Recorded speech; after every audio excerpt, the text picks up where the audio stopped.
Chapter 2. Get Up. Luke rode in his new truck all day.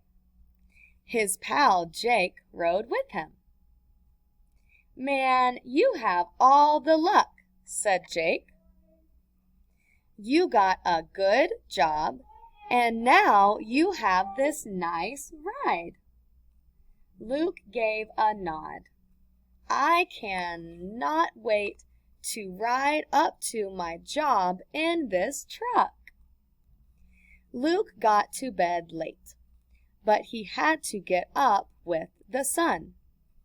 He had to be at his job at 9. His mom got Luke up at 6. "It is time to wake up, Luke," said his mom. "For what?" said Luke.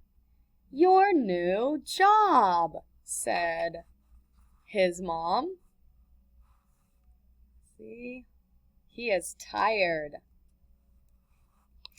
"Oh, that," Luke said with a moan. "And you get to ride in your new truck," said his mom. That got Luke out of bed. He ate and ran out to his big red truck.